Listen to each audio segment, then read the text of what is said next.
Alright, so in this problem, I have 33 to the power of 66 over 66 to the power of 33. So the first thing I'm going to do is I'm going to rewrite 66 here as 2 times 33. So now I have 33 to the power of 66 over 2 times 33 to the power of 60, or sorry, to the power of 33. And now this is the same thing as 33 to the power of 66 over 2 to the power of 33 times 33 to the power of 33. Now, if I take out the 2 to the power of 33 here, I have 1 over 2 to the power of 33 times 33 to the power of 66 over 33 to the power of 33.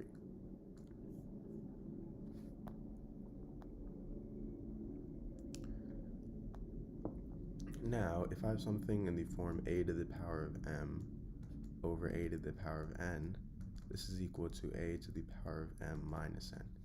So 33 to the power of 66 over 33 to the power of 33, that's going to equal 33 to the power of 66 minus 33.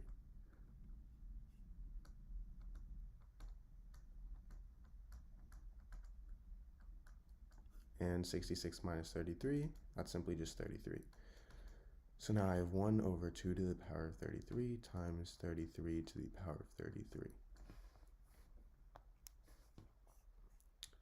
And now this is equal to 33 to the power of 33 over 2 to the power of 33.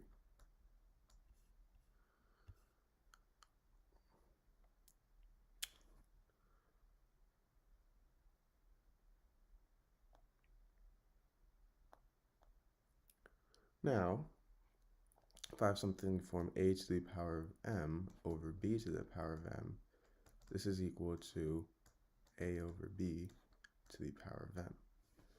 So 33 to the power of 33 over 2 to the power of 33, that's going to equal 33 over 2 to the power of 33.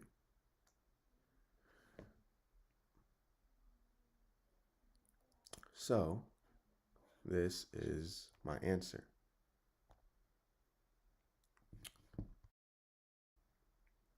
Alright, so in this problem, I have 1 over 216 to the power of 2x is equal to x.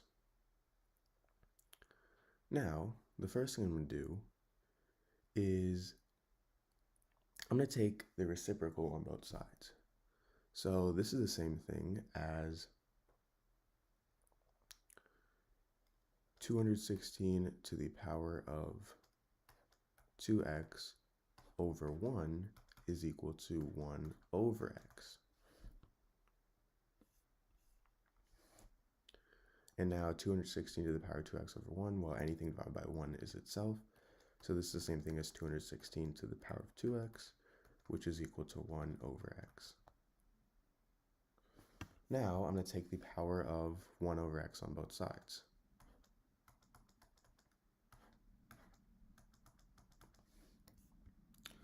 So now if I have something with form a to the power of m to the power of n, this is equal to a to the power of m times n.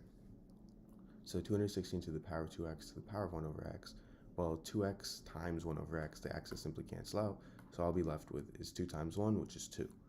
So now I have 216 to the power of 2 is equal to 1 over x to the power of 1 over x.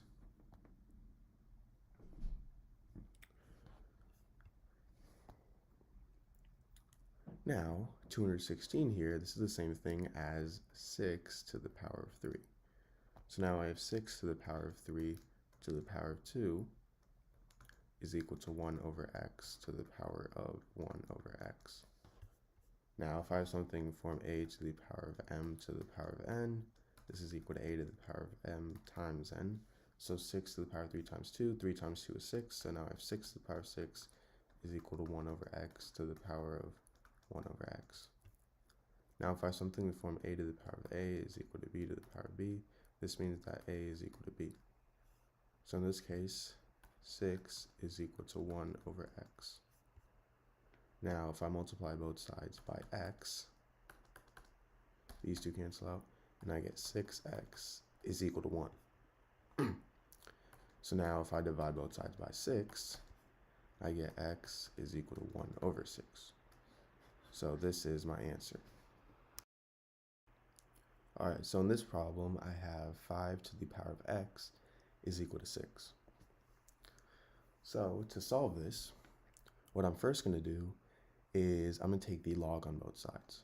So now I have log 5 to the power of x is equal to log 6. Now, if I have something in the form log a to the power of b, I can move this exponent of b to the front. So it's going to equal b times log a. So in this case, log 5 to the power of x, I can move x to the front. So this is equal to x times log 5, which is equal to log 6.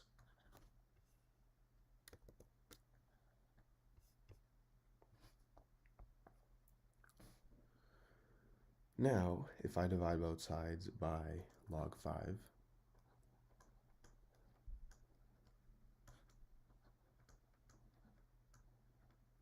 these two cancel out, and I get x is equal to log 6 over log 5.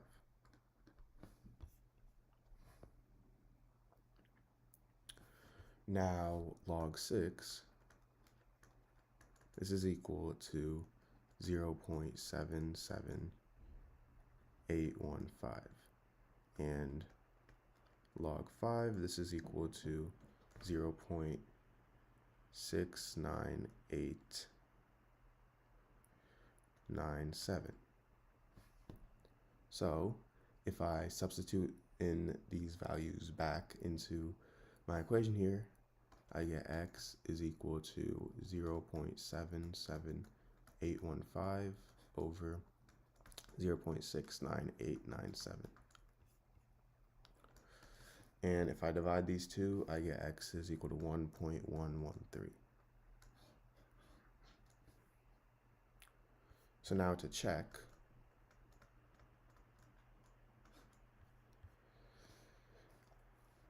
I have 5 to the power of x is equal to 6. And I know that x is equal to 1.113, so I have 5 to the power of 1.113 is equal to 6.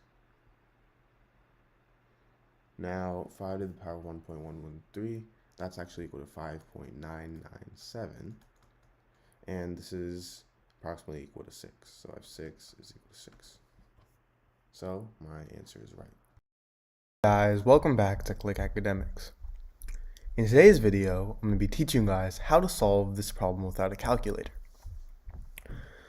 So we have 5 to the power of 101 minus 5 to the power of 100.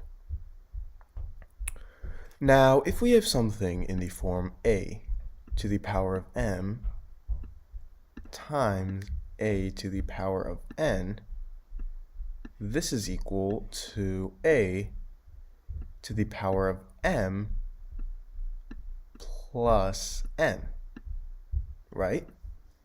And the same thing can be written vice versa. If we have something in the form a to the power of m plus n, this can be written as a to the power of m times a to the power of n. So let's say we have 4 to the power of 3, right? And this means this can be written as 4 squared times 4 to the power of 1, because when you multiply these two, the exponents add up and 2 plus 1 adds up to 3. So now what I'm going to do to 5 to the power of 101 is I'm going to rewrite it as 5 to the power of 100 times 5. And 5 is the same thing as 5 to the power of 1. And 100 plus 1 is 101, so now we are going to subtract this with 5 to the power of 100. And now that both of these terms have 5 to the power of 100 in them, I'm going to factor out 5 to the power of 100. So now we have 5 to the power of 100 times, now 5 to the power of 100 times 5 divided by 5 to the power of 100 is simply just 5, minus 5 to the power of 100 divided by 5 to the power of 100 is 1. So we have 5 to the power of 100 times 5 minus 1. 5 minus 1 is simply 4. So now we have 4 times 5 to the power of 100. And this is going to be our answer.